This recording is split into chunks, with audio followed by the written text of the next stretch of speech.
Harlequins are by far and away my favourite 40k army. However, to many gamers they're both intimidating to collect and play. But with the recent points changes and the upcoming rules from Psychic Awakening, there is no better time to be a Harlequins player. A little while back I spoke with Alex and his experience of winning a GT with a Harlequin infantry based army and got to the bottom of why he thinks Harlequin Troupes units are some of the best troop choices in the game and ways in which you can win with them. Let's see what he's got to say.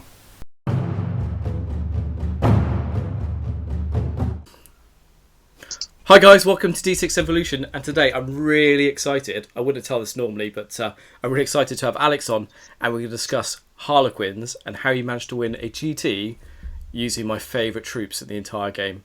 So, without further introduction, Alex, how are you doing? Hi Wes, nice to see you again. This is not normally how we do webcam. Normally we're naked, but this time we decided to go fully clothed just because we don't want too much attention from the rest of the crowd. They missed out on the pre-chat action, but you actually did get your nipple out, and I do have that recorded, so that might come out at some point. And thanks for letting everyone know. That's completely fine. Well, I'll keep that one. So, Alex, tell us about the tournament that you managed to win with Harlequins. So it was so the tournament was called War in the Warp 2. It's run by the guys from Greetings from the Warp. They're quite a big community base on Facebook. They've done quite a number of tournaments sort of over the number of years. I've never been to them because usually they tend to be quite sort of fluffy based tournaments, more narrative events, double events. But this time they decided to run an ITC event, so it was quite competitive. I noticed there was quite a number of good players going as well. So I thought, it's only an hour away. Why not? So I kind of signed up a few days beforehand, and as you do. And I asked one of my friends who was going, Stephen Box, the guy who actually runs Vanguard Tactics, really nice guy. Yeah, he's a good guy. If I can. He is, and I asked him if I could borrow his Harlequins because I knew he had Harlequins. And yeah, it's gonna sound really bad. I've never played Harlequins before, but was that the actual first weekend you ever played with Harlequins? Yeah. Oh man, yeah. You're an ass. and you go on to win it. Oh, brilliant. Yeah. No, I don't know. I've kind of set myself this goal of using just completely different armies. Like next I want to do I might try like Necrons or something like that, just stuff out of the box that no one's really using, because anyone can just build a list nowadays and do well with it. Like for example the triple Tyrannus Knights, the Zombie Knights as it's known online, and I just fancied something a bit different. And now Yunari's gone, I think people are they're not worried about fast moving Eldari units, and Harlequins are still really fast, so I thought why not throw them on the table. And yeah, that's actually really cool. Good story. So what was actually in your list? Okay, so I'm going from memory here, but I know you've got the list in front of you, so you can correct me if I'm wrong. This is actually a test right now, but see if I use the right stuff. Yeah. So I had a Frozen Stars battalion, which was a Troop Master, a Shadow Seer, 2 units of 12 Harlequins with a mix of kisses and caresses, and I'll explain why in a bit, and a couple of normal ones without anything, and 1 unit of 5 just plain Harlequin troops. Then I had a unit of 5 Haywire jet bike guys. I can't remember what they're called. Skyweavers, thank you. I think that was it in the battalion. And then I had a mixed Vanguard detachment, which was another Troop Master, what's it called? Solitaire. Solitaire, yeah, of course. And 2 Death Jesters. I think that was it in that detachment off the top of my head. That's right. Yes. You're doing good so far about your own list. And that was the reason that was mixed is because there's different stratagems for the Death Jesters and the Solitaire, which I wanted to use. Okay. So they're a bit different. But I'll go into that in a bit. And then I rounded it up. Now, I wanted to try and keep it pure Harlequins, but I felt like it did need something to compete. And when I say something, I mean like, reliable anti-tank or some kind of range shooting, because the book does lack that. You can buy the transports, but they don't really give you much for the points. They are a bit overpriced, aren't they? Yeah. So I rounded it off with 2 Crimson Hunter Exarchs with Star Cannons and Pulsazers and a Hemlock. And of course, they were Alatok or Alatok. That's really interesting because you're not really known for using the flyers at all, are you? Never used them before. No. How was your first time experience with those bad boys? Oh, they were brilliant. Could you use them again? But yeah, no, they did perform well. But I'll tell you what, they were just there. It was the Harlequins that carried. So really? Yeah, it was different. I think overall it is a different list. Yes, it's got the flyers in, but it's predominantly Harlequins. So before we get into the meat of it, what was your overall strategy for when you're building the list and how it actually functioned on the table? So obviously I wasn't sure if I was going to make this event because of work, so I didn't really have much time to plan in my head. But I was looking at writing lists for Harlequins for about a week or two before that anyway. And when looking through the book, I was trying to figure out how could it work in terms of the tabletop, like what anti-tank I could bring, because although you can easily find some anti-infantry, I was lacking that sort of consistent ranged firepower. And I was looking at things like Ravagers, for Dark Eldar. I was looking at other Eldar options like Fire Prisms, and point for point, I think, and the easiest way to slot them in was the flyers. They are great. They're consistent. They're consistent firepower. That you can get better firepower for the points, like Fire Prisms. The strength, the damage, and all that stuff, and the range is really good. Yeah. And the Ravagers are very consistent with an Archon. But I felt like something just reliable, which can move fast as well and put pressure with the Harlequins, was the flyers. So I went with the flyers in the end. I decided on the Hemlock. The main reason being, because people were like, it's a lot of points, and the tournament was only 1750, just to let you know. So it wasn't even a 2,000 point tournament, which is quite restrictive. If you're spending already about 500 points on 3 planes, I've only got 1250 on Harlequins. But the reason I went for the Hemlock was because of the debuff with its -2 leadership, which works quite nicely with some of the other effects of Harlequins. You've got the Death Jetter with his ability to cause a leadership check, and you can minus the leaderships and things like that with other stratagems. And the hallucinogen grenade thing, which the Shadowseer has, which causes D3 mortal wounds if you beat their leadership on 2d6. So I thought the Hemlock overall was a better choice, and in the end it proved really useful with Jinx. Not obviously it doesn't apply to the other Harlequins, but being able to Jinx something and then all 3 planes shoot at something, it's just enough. Because I don't have Doom, I don't have Guide, I don't have any other Eldar stuff to really, but just having that Jinx now and again, it also forces people to think twice about denying that rather than my Shadowseer powers, if it's in range, of course. So, and I decided to build the list because I actually played a guy, Azlak, over in Denmark a few months ago when I went over there at GT, it's at Chaos, and he was playing Harlequins, and he played very different list. He had Venoms and stuff like that, but predominantly he did have Frozen Stars Troops. Okay. Yeah, specifically 2 units of 12. And I was so surprised at how fast they were and how destructive they are. Yeah. That I decided to, in the end, try it myself, building a list that's very similar, but with its own unique twist on it, if you say. Okay. And they didn't disappoint. So, yeah. Awesome. So what makes the Frozen Stars Harlequins so fast and destructive then, I guess? Well, they don't get any faster compared to other Harlequins, but the predominant thing is being a Frozen Stars detachment, you get an extra attack. Okay, that's the starting point, which is great. They go from 4 attacks to 5. That's huge. Which is, in a big unit, it's massive. Every attack counts, especially because you can't, at least I'm not aware of, any way of getting +1 to hit in combat. They hit on 3s. That's right. However, also on top of that, Frozen Stars gain access to a stratagem which gives you +1 to wound. It's what's frustrating about it is it doesn't work on vehicles. I think it's like +1 to wound against infantry and bikers or something like that. Bikes and beasts, I think. Yeah.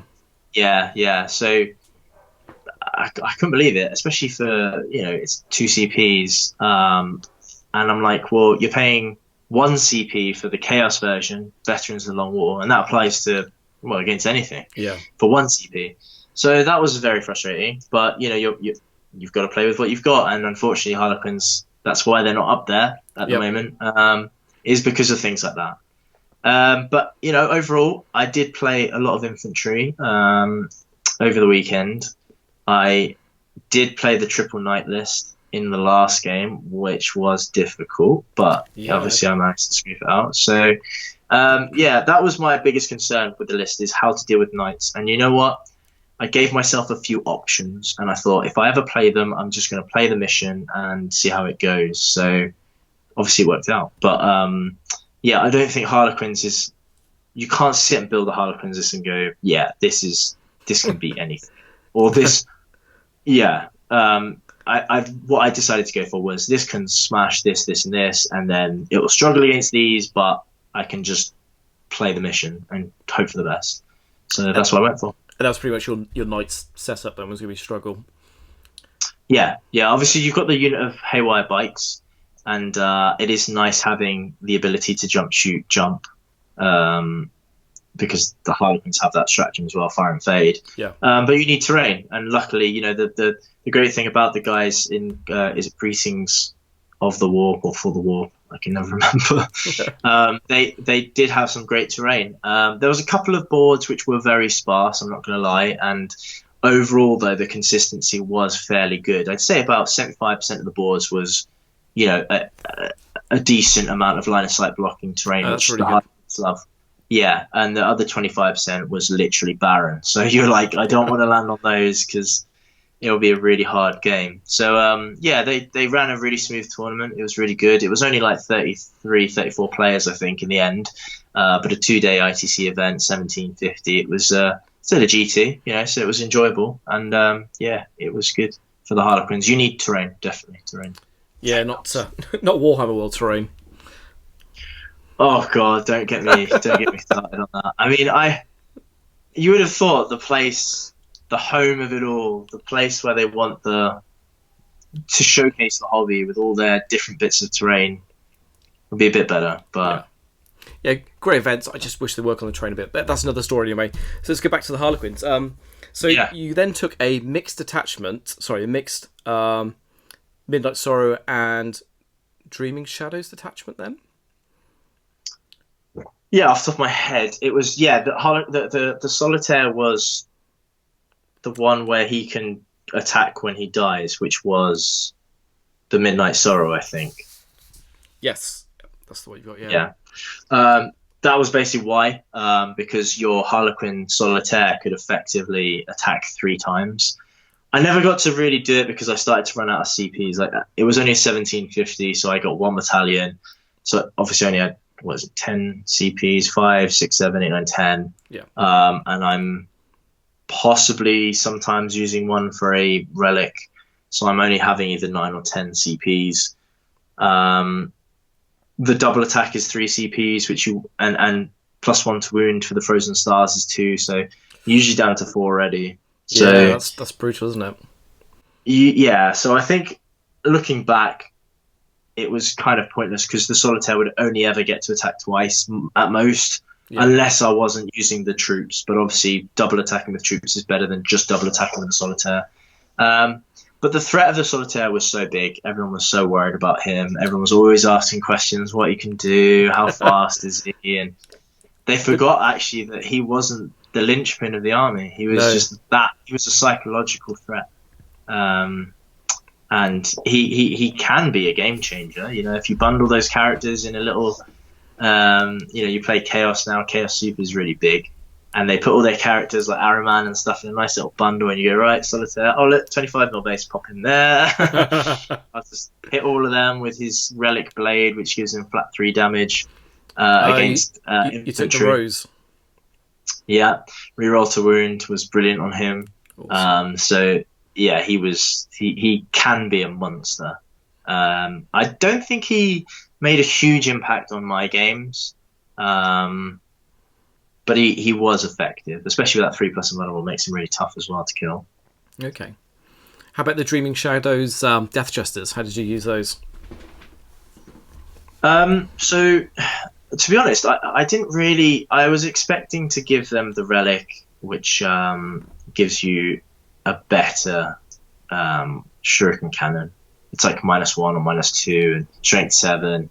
I was expecting to use that because that's a Dreaming Shadows thing, and the stratagem to get extra shots for each hit or something. You get 2 hits instead of 1. Yeah. So that was the idea, but in actual games, I never used it because I was so CP hungry elsewhere. Yeah. I didn't want to waste CPs on that.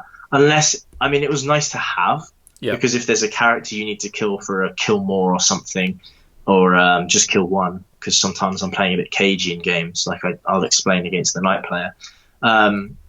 It was a case of just saving my CPs for the troops, really. So I didn't really bother using that many CPs with him. But that was the idea when I built the list, was the options there. It's good to have the option. And what's great about them, they're 45 points. They give you a little bit of shooting. It's not the best, but it's nice to have, okay, let's kill a couple of guardsmen there, a couple of guardsmen there, maybe scare him into thinking I can kill his company commander, so just throw him out or something like that. You know, the threat's there. But predominantly, they were just hiding behind a wall, capturing objectives. And one of the missions is characters. If characters score, like the bonus mission is characters scoring, I think you need 3 objectives, which only characters can score. You get the bonus point. And that mission was against the Knights, so that's where it came into play. So, yeah, great, because they're difficult to target as well, especially if you're putting the flyers up forward as well. Yep. Yeah, the flyers can help. The just obviously anything, you know, the bikers hiding behind a wall in front of them. Now you can't target them, or even if they were. I mean, there was a point where he could shoot my Death Jester with ignore line of sight stuff, but it's not enough. He's still got 5 wounds. He's still 4+ invulnerable. So they are tough to kill. And the way they hold their rifle like that, where it goes up, it does mean obviously you can't hide behind a wall, but something tall, like there was this bit of ruin, just a perfect block like that. I could literally just, he was just holding his rifle straight up, and I was like, you can't see him? That's perfect. That's epic, yeah. I thought about that.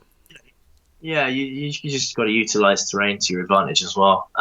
That's the biggest thing with Harlequins. But yeah, that's what they were for mainly. And of course, the planes, we don't really need to talk about them that much, do we? Really? They were just an easy add-on, really. They're always an easy add-on to anything at the moment. Yeah, and as you said before, I think they had so much more to the Harlequins because they really lack that kind of anti-tank sort of element. I know they've got the haywire, but just that assured threat that those planes have. And if everything's going up as well, that you can push them up too. Yeah, exactly. The great thing is they can keep up with the rest of your army. You don't leave them behind. So yeah, they are just a nice addition to the rest of the army. Okay. How about the Troop Master? How did you find that guy worked out? Yeah, really good. Obviously, so I like him because obviously getting the bonus to combat with him. Is it +1 to wound or reroll wounds? I think it's reroll wounds. It's reroll all wounds, yeah, which is really nice. All wounds, yeah. Yeah, that's it. So it was just difficult to keep him up with the troops that I wanted to slingshot. So the way I was playing it was similar to the way I played my Lord Discordance with my Chaos list. So when I played Lord Discordance, I had 3 Lord Discordance. And this was before, like, a lot of people are using them now. But I had a load of people asking me, like, how did you make them work? Mine always die turn 1, blah, blah, blah, blah. Like, I say, well, hide them, you to, like, slingshot them, buff them up, sling them one at a time. Don't send them all forward, leave them out in the open. You've got to play a bit cagey with them. And that's why I did the same thing with the Harlequins. So you've got a stratagem to redeploy a unit. So if I seized on one of my opponents, so I had pretty much everything hidden all the way at the back of the board. And even then, he was worried about the speed of them. And then I seized, redeploy them right at the front, and then slingshotted one unit up. And it covered the whole board pretty much because and now that there's also some missions where you deploy first, go first, as in you deploy a whole army, you know that you're going first. So I can probably play cagey with one unit, hide the other, and then if I lose that unit, I've got another backup. If I do get seized, send in the next wave. Game. Exactly, yeah. So that's how I played it. I gave the Shadowseer the -1 to hit power, and the double move power. So it's like playing Ynnari. Yeah. It's kind of like playing Ynnari in that respect. You buff a unit. Okay, it's not super buff like the spears, but they kind of do the same thing. They move 8 inches. They then move an auto 6-inch advance, which is a CP. Yep. So they move 14 inches. Unfortunately, because of the changes to the FAQ, you can't use it again in the psychic phase because it doesn't count as the movement phase, which is fair enough. You give them a 3+ invulnerable for another CP. So this is where I was running out of CPs usually after turn 2. But it's worth it. It's only 1 CP. It gives them a 3+ invulnerable. They're -1 to hit. They're really hard to kill. Okay, 12 of them with a 3+ invulnerable, -1 to hit. And they've moved 14 inches, ignoring all terrain and models. And then you double move them. You keep the Shadowseer. Well, I was making a mistake. I was basically stretching my models out when what I should have done was seen what I rolled with my Shadowseer first, and then move the unit. So I wasn't doing that. I was telling myself I should be doing that, but I kept forgetting. So that's one thing I suggest any Harlequin player does first, is if they want to do this, is move your Shadowseer as far forward as he can go, within reason. Obviously, you don't want to leave him out in the open. Wherever you want him, and then measure the 3 from there. It's only a short range, the double move power. And then you move your Harlequins 14 inches and then string back, because you don't want too many string back because you're not getting them into combat.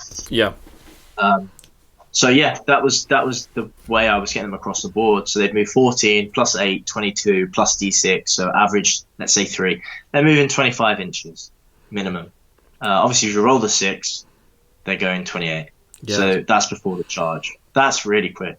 And it was catching pretty much everyone off guard. You can't prepare for that, because if they're on the front of the board, you can't not deploy in range, really, in most deployments, without being miles away or useless. And their job was to be slunged forward, charge the screen, clear the screen. If they want to hit stuff juicy, that the planes get involved, the bikers get involved to clear screens. And then the Harlequins charge the remaining of the screen and then consolidate by killing them, double attacking to kill another screen, and then consolidate into things like tanks, dreadnoughts, stuff that I can lock into combat. As soon as they're locked in, it's game over, at least for him. And one of the games, I won't take it away from the guy. He was playing a dreadnought heavy list. Really great guy, good player, but he couldn't really do anything to stop me. We were playing Diamond Dawn of War. Oh, really? So he couldn't deploy anywhere without them getting to him, and I had first turn. So, you move 25, 26 inches, multi-charge all his cultists, pile in, kill the next set of cultists, because you declare everything as a charge, and then consolidate into the nearest models. Oh, look, it's all your dreadnoughts. There you go. So that was their job. Especially with 12 guys there as well, 3+ invuns. Yep. Yeah. That's the reason I had 3 without any weapons, because if they die to Overwatch or in combat, they're the ones that go first. Wounds, Yeah. I had 3 caresses, 6 kisses. The reason I went for multiple kisses is I think there's a lot of multi-wound things. There's a lot of little characters hidden away, so I wanted to do as much damage as I could with the kisses. They're strength 4 -1 D3 damage, aren't they? Yeah, D3 damage, which makes a big difference when hitting multi-wound stuff. Even against knights, like wounding on 6s, if you've got the Troop Master to re-roll wounds, it does add up more so than wounding on 5s, I think. So, yeah, it does add up. But yeah, that's just, in my mind, I thought, well, I've got lots of anti-infantry, just doesn't matter what weapon they take. I thought I need to take some D3 damage stuff, so that's why I went with the majority of kisses. If I look back, I probably would go 5 and 4 caresses, but yeah, predominantly kisses. And just the reason for taking more caresses? Because I think it was just the extra two strength. Them being able to wound most things on 2s was nice with the +1 to wound. Yeah, of course, yeah. Because the at least maybe like the first unit, I'd have more caresses because they're not usually in range of the Troop Master because he can't keep up. He can't move 28 as well, or 25, whatever. So the first unit that I slingshot is usually the unit that I don't get rerolls on.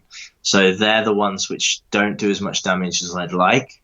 And they're the ones that, even with double attacking, is effectively the same as my other unit, which will get rerolls because the Troop Master will be in range of them. Yeah. So, yeah, that's just the way it is, though. You have to take that sacrifice. So that's why I probably put more caresses in, just so they wound, more. Especially because the stuff they usually hit are the infantry. But yeah.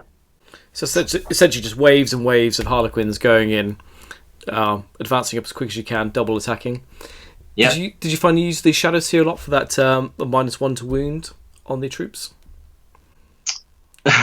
I wasn't even aware of it until like game 3. Or was it game 2? Game 2 or 3. And I played Orcs round 2, and it could have been so helpful. Helpful. But I completely forgot. Because I had the Shadow Sea at the back of the board when really I should have moved him up a bit. But yeah, it is a fantastic ability if you remember it. But I obviously wasn't. You obviously didn't need it. You were smashing in the face anyway. It's fine. So what sort of relics were you looking at taking during the list? So it was mainly that Solitaire one, the 1/2 reroll wounds. Obviously, it would be a case of if I play Tau, the one that ignores Overwatch will be really good. Yeah, that's nice. Apart from that, maybe the Dark Reaper. What's he called? That's Jester. No. That's Jester. Yeah. he looks like the Dark Reaper Phoenix Lord, doesn't he? So Malgan Ra. Yeah. Malgan Ra. I do like that model. Yeah. Yeah, it's awesome. Something like. Maybe the relic weapon for him, but predominantly it was on the Solitaire. And then, of course, I take the Warlord trait to get CPs back, and that did save me in some games. Okay, yeah. Against the Orcs, for example, I managed to get 3 back in a turn or something where he rolled a 3. Because it's really random, isn't it? You've got to roll the dice roll that the command points that you used in the stratagem, isn't it? Yeah. Which statistically is better than just one where you just roll a 6+. It is statistically better because if you do roll that dice, you get that many. So it is. I'd say it's one of the, with all the nerfs to CP regen, it's the best one because, I mean, that turn when I got 3 back because he used something to double attack, so I was like, okay, roll a 3, I get 3. Now next turn, I'm double attacking you. Yeah, that's a game changer, that, isn't it? It really is. I only had 4 Harlequins left when he piled in all these Orcs and stuff, and I double attacked with them, reroll to wound and stuff, and I still cleared like 17, 18 Orcs. That was crazy. Well, with 5 attacks with dudes, that's a lot of output still, isn't it? Yeah, I mean, it was 4 attacks because I got charged. I think you only get the extra attack if you charge. So okay, interesting. Might be worth checking that. I mean, I was playing it that I was only using the extra attack if I charged, because I'm pretty sure that was how it was worded. It might be charge or be charged. But I'm pretty sure it's just charged and then charge phase. Yeah. So, yeah. So there were only 4 attacks, but so 4 times 4, 16. So you still get 16 attacks. So I had 32 attacks just from 4 guys double attacking. So that was enough to clear a load of Orcs. I'm impressed with your math there. It's good. It's quick. Quick maths. Not just a face, obviously. So were there any other stratagems that sort of stood out for you in the list? It's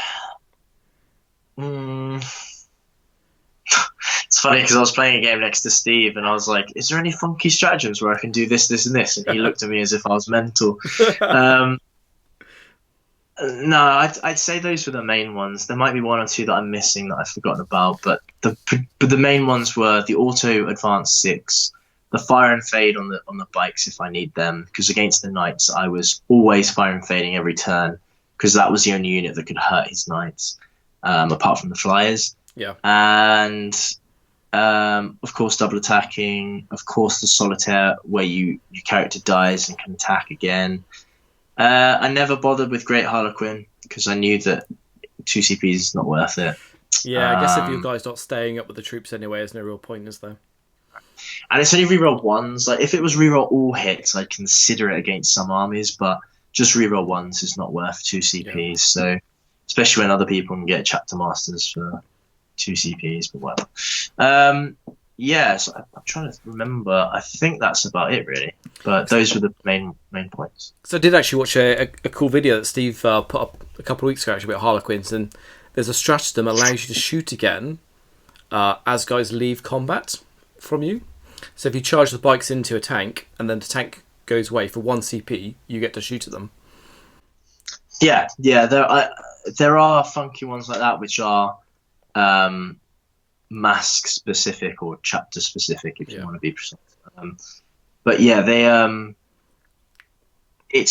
are funky ones like that, but it does force you into some masks, which I don't personally like overall. Yeah. And it's very situational. Tactics like that are great when they work. They're not consistent. Yeah. So like the Frozen Star one, the reason I went Frozen Stars is because that's consistently good. +1 to wound against infantry. It's always good, isn't it? Yeah, especially with Harlequins. Yeah. So that one where you're in combat, I mean, some games I don't want my bikers in combat. I want them to hide. I want them to play the objective. I want them just to tag stuff. Yeah. You know, I'm not bothered about that because the haywire cannons, without Doom affecting them, is very iffy in terms of damage. Like they either roll really, really hot or they do nothing. Yeah. So I don't like relying on that shooting. So putting all the CPs and the stratagems and stuff like that into just one unit. Like if I took just haywire bikes, maybe. But even then, I'd probably take the soaring spite, and I don't think that is that stratagem where they can advance and still shoot. Yeah. So the soaring spite is their mask trait is that they can advance shoot without penalty with assault weapons. Yeah. Which I think is best for them. Yeah, I quite like that one actually. It's generally how I run my Harlequins, but I'm quite bike heavy with mine, so it makes a bit more sense. But having seen your list now, how you played it, might change that up a little bit.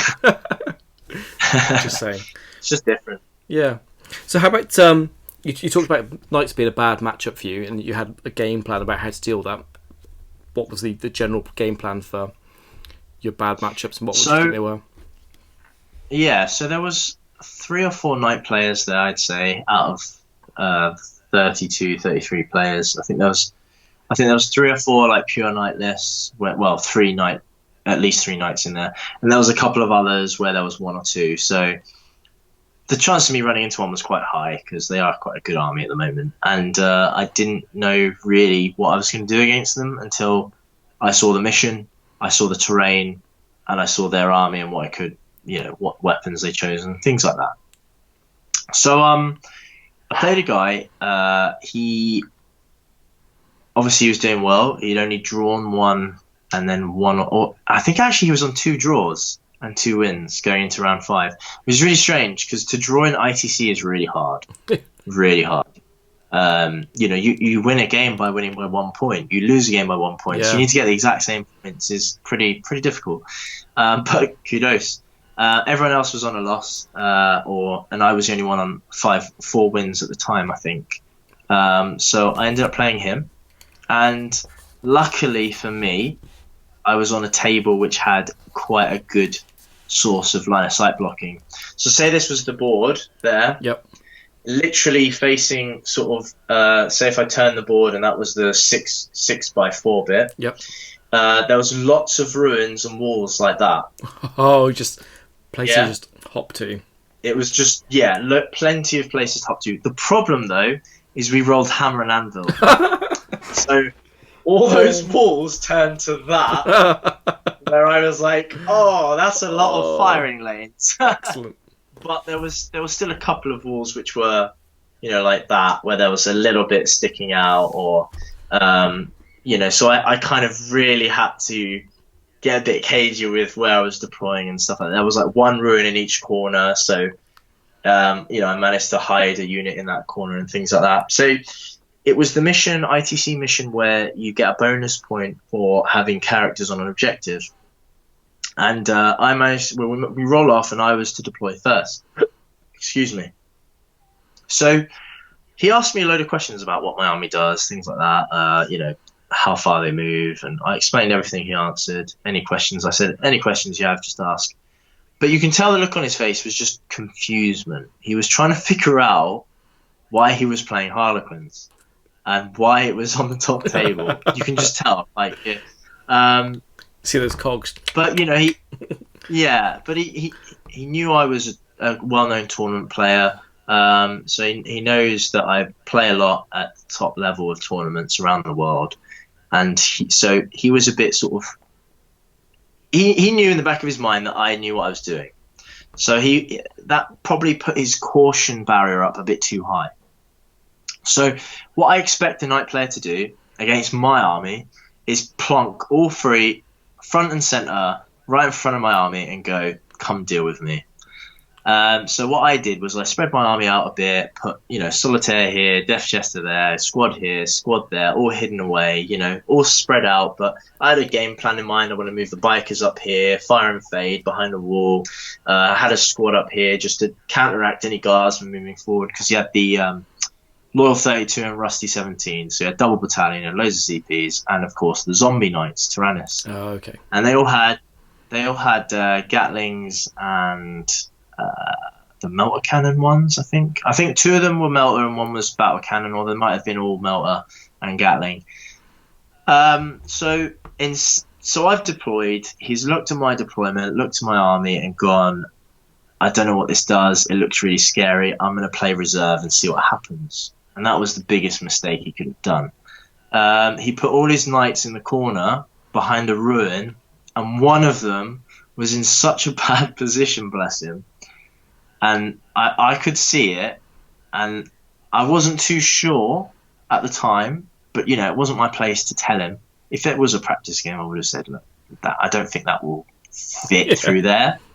But I need every inch of hope in this game to survive. So when it came to, you know, my turn, I moved up, jumped onto objectives, put the characters in positions, and put the bikes into position where they sort of double moved into a position where they could, not too far from, like, he had his knights were in the corner here, and they were like sort of there about, I don't know, 30 inches away, but hidden behind a wall. So they could jump behind that wall next turn. So that was the plan. I moved my flyers in a way that only one of his knights could shoot me if he moved. Okay. And I basically just shot his guardsman. I shot his guardsman, I killed one squad. Or it might have been the Colt. And I was like, right, I killed one. Your turn. That was it. That's all I did turn one. So his turn one, he played a bit cautiously. He didn't just charge forward blindly, because he wasn't too sure what the Harlequins were going to do and things like that. So he moved his guardsman slightly up, and moved his two knights so that I think one or two of them were in range of just one plane. And the third knight, this is where, you know, what I was talking about earlier. So the third knight's like this. It's round a sort of ruin that's wrapped like that. Yeah. So he couldn't move it that way. So, which we both could tell. There's no way he can move it around that way, because it's too close to the wall, to the board edge. But I assumed maybe he might be able to fit it that way anyway. But he couldn't. He couldn't fit it through the gap. Yeah. So that knight was stuck. It was stuck in the corner, and of course that's massive. Yeah. Because now I can pre-measure and tell where exactly that knight can reach. It can't charge me. It can't move towards me. And he, after his movement phase, he was like, "Yeah, I've realised my boo-boo here. Yeah. I've made a big mistake." Well, we both agreed it was a mistake, but didn't realise how big it was. Obviously, at the time, as the game went on, not having a third knight to really interact with the game was massive. Yeah. So I obviously ignored that, and just played around two knights. So I moved my planes in a way that, again, only one of... So his turn one, he shot one of my planes. I did lightning reflexes, so he did barely any damage. I think he caused 4 wounds or something from 2 knights. Yeah. -3 to hit. And then, again, flew my planes about. Hemlock was right at the back of the corner. Didn't need him right now. So I moved them about. Jump, shoot, jump my Haywire bikes on turn 2, knocked a knight down to about half wounds, with the pulsators and everything, and the 5 Haywire shots. Again, literally didn't do anything else, just kept hidden, moved up, position, everything on the objectives. Done. I hold 4 objectives, you hold 2, so I score more, I hold more, I kill more, because last turn, you didn't kill anything. I killed a squad of guardsmen, that was it. And I was just, by turn 3, that's all I was doing. I think it wasn't until turn 4 where I committed a unit of Harlequin dudes out and charged the knight, which was on like 3 wounds, and managed to kill it in combat. Because by that point, I think he'd ran out of CPs, because he was using CPs to get the 5+ Feel No Pain. He used pre-game CPs for all the Gucci stuff they get. It was a really tough game for him, because by the time he pressured the board, it was turn 3 or 4. Mm-hmm. And by that point, I already got the bonus point for 4 turns in a row on my characters. But if he deployed right on the line, I couldn't have just kept my characters in the middle of the board, could I? Absolutely not. No. So I think it was just a case of I capitalized on his mistake. And the thing is with Harlequins, it doesn't matter who you play or who's playing them. No one really fully knows, unless you play Harlequins, what they can do. Yeah. And obviously in my mind, I knew I couldn't really do much. But in his mind, he's like, what do these guys do? Are they like tricksy in combat against knights? Do they all have haywire grenades? I don't know. Like he asked, I asked him, if you have any questions about my army, what I can do, just ask. And I tried to explain, like, the threat ranges, how far. Like he asked, how far can that Solitaire move? I said, it could probably move about 40 inches if it's lucky. And he's like, oh, so the whole board? I was like, pretty much, like, which is true. Yeah. He can blitz 18 and double move 36. Okay, it's not 40, but 36 plus charge, so 48 theoretically he can move. Yeah, so so just things like that. And then he was scared of the Solitaire. And I'm thinking in my head, well, why Solitaire's not going to do anything against knights? and there's something to be said about that for like bringing unusual lists that people don't normally see, is that you can, people just don't know what to expect from them. Like if you bring a knight to the table, you kind of know what to expect. If you bring Law 32, you know what to expect. But something like Harlequins, people just don't see them. Yeah, it's easy to talk about lists and go, right, this is what it does on paper. But as soon as you put it on the board and you play a game and you're on the top table and that psychological effect comes into play, and that pressure, a lot of people, I wouldn't say a lot of people, but some people, I don't think my opponent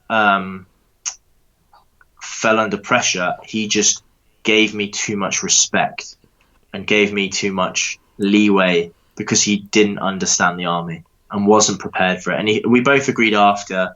He said he played too reserved. Yep. And I said to him, if he played aggressively, I would have probably lost that game because of the hammer and anvil. Yeah. If it was Dawn of War or any other deployment where I could have used that terrain to my advantage, I think I could have still nipped it in the bud. But because as soon as we rolled that hammer and anvil, I was like, right, that's in your favour now. Yeah. So I don't have many places to hide. And as soon as you get midfield, it's going to be really hard for me, because all the terrain that I could hide behind was in the middle of the board. So unfortunately for him, he played a bit too reserved, and it cost him, because I think I was up by like 28 points by turn 4. Wow. Wait, is it 28? Yeah, including secondaries. Maybe almost 30. So I think that's when he called it, because he said there's no way he's catching up at that point. No, guess not. Wow. So yeah, that was it. Harlequins took the tournament, but that was the hardest matchup in terms of that I was worried about, and probably playing Simon's Orcs, that was going to be an interesting one as well. Yeah, because they have a lot of attacks, and you are at the end of the day just a toughness 3 dude, aren't you? Yep. The 3+ vulnerable doesn't matter when there's that many attacks. Not at all. Yeah, my biggest fear when playing Harlequins is actually like Stormbolt and Hurricane Bolters and stuff, because you just can't make that many saves. Well, that's where you utilise the terrain. They are quite thin models, they're quite high, but as long as there's good terrain, 8th edition needs good terrain. It really does. So you can hide a unit of 12 troops behind a ruin, and they don't need to be anywhere forward, because you can block the board. Deep Strike and Deathwatch, for example, that's where the flies come in. They can fly up, block where you can drop. and then you can countercharge with the Harlequins. So that's where the consistency comes with that list. And you don't need flyers. You can do it with things like Venoms that can move 16 plus advanced 6, and anything that can move quick in front of your troops to block deep striking, because Stormbolters, they need vision. Yep. If you have good terrain, you don't need to worry about that. And you will always get the hit on them because you're that fast. Yeah, absolutely. So just thinking about the ITC setup, what sort of secondaries did you find worked well for the Harlequins? Again, depends on who you're playing. So against Knights, obviously things like the Titan Slayer, the Warlord one. But I kind of always went with Recon, because you're always going to get the board. Sometimes went old school because I felt like, I can kill that turn 1. And I can always get Line Breaker. I can always get Last Blood, unless... I mean, if I get tabled, then I'm going to lose anyway, so I may as well go... It's a moot point at that time. Yeah, and then the third... I mean, that was a kind of flexi pick between that and Reaper, if I'm playing Hordes. I never went with Engineers, because it doesn't apply to characters. If it did... then yes, the 2 Death Jesters would be Engineers. But I never had 2 units that were durable enough in the back of the board. I sometimes even went Ground Control. If I felt like I could play the mission, stop him from pressuring me, get the board, I'd go Ground Control, because, they're hard to... all the characters sitting on all the objectives at the end of the game, where everything else just gets thrown forward. Ground Control is quite good. I think it just depended on what I was playing. The only one I stuck with pretty much every game was Recon, because the flyers, the Harlequins moving quickly, the characters sitting in the back of the board or in the center if I need to get something else. Recon was such an easy 4 points for the list, but everything else was usually flexi. If there's something I needed to kill, I do mark for death on that and just go to kill them. But yeah, it tended to be mostly Recon plus whatever was, and if I had a fallback option, it would always be old school. Okay. Simple one, and because you're Harlequins, you got Solitaire, you're probably going to kill that Warlord. Send in the big clan. The biggest. Yeah. So, is there anything you think that is really good against your left? What would you have feared apart from Knights? Apart from Knights, probably see some lists. Some lists it will some lists it will depend on what you're facing against. So like what you're seeing at the moment is you're seeing the 9 fly lists, but there's so much stuff on the floor that you can just jump up to, because you can go through flyers now, and Harlequins can move so quickly that you're not that scared of them. But they can still block the board. They can still fly around and hit your stuff that's hidden behind that ruin. So they can be quite tough. I've not played them, so I couldn't tell you. But in my head, I'm thinking, well, if they've got things like 8 or 9 flyers, they haven't got much on the board, and I can get to them. I just need to weather the storm and hope to be able to block them with my flyers, so they can't land in places that can see the stuff behind the walls and stuff. Sure. Like the Solitaire. If they say have a unit of 8 Wind Riders and I give him the reroll wound, and I give on his kiss, he can kill the whole unit pretty much, or he can kill the characters at the back of the board that he's hiding. So it's not, it's a game. It's not too difficult. I wouldn't say it's as difficult as it sounds.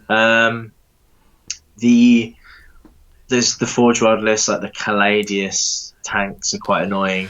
Yeah, Andy has those things. I painted them for him. I regret that choice.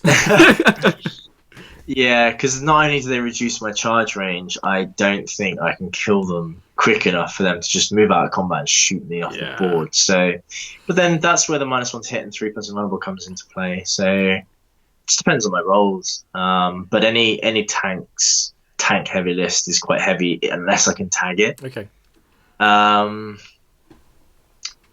I'd say, Orcs, when I played Orcs, I had 6 models left.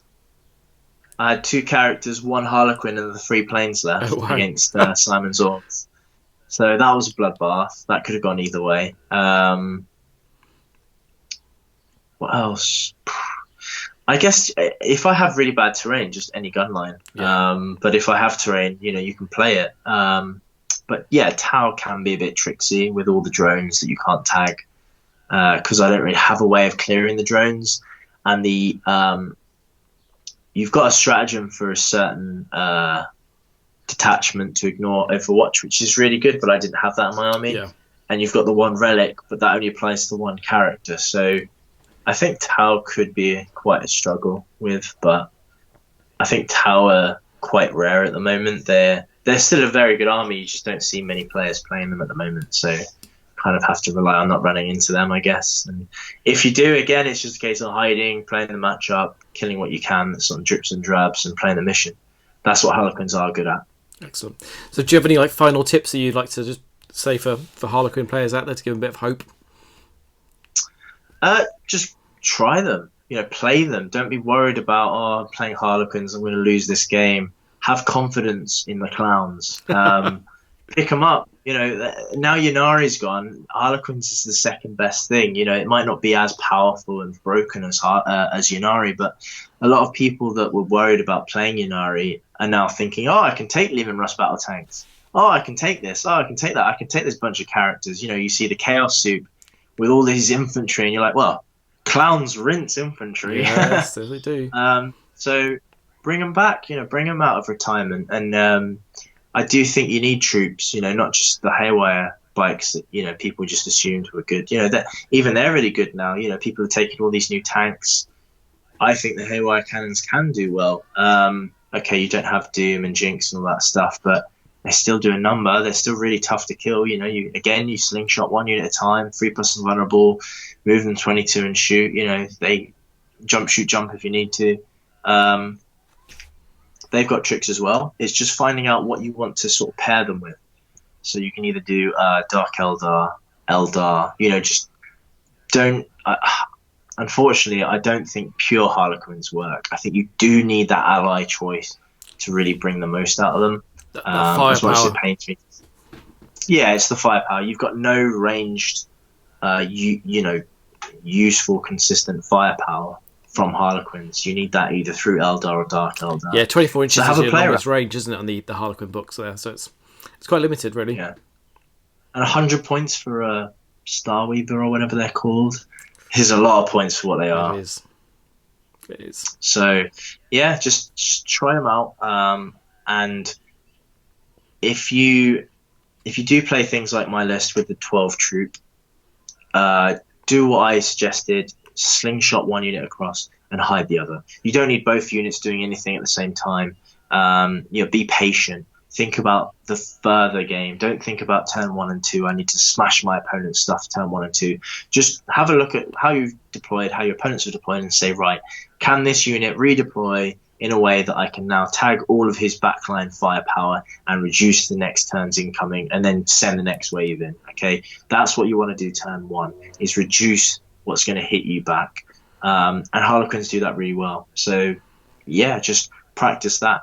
And if you are taken into a tournament, you are relying on a little bit of luck, but I think a lot of armies are these days. Absolutely. What you run into, and don't expect to run a Harlequins list that can deal with everything. You will have that bad matchup, and just hope to God that something goes well. Hope the laughing god is with you. Those all those dice. It's great. Exactly. Yeah, absolutely. The luck should be with you. Good. Alex, that's awesome. Really appreciate your time. That's really insightful, and it's definitely made me relook at my Harlequins and hopefully dust them out next week.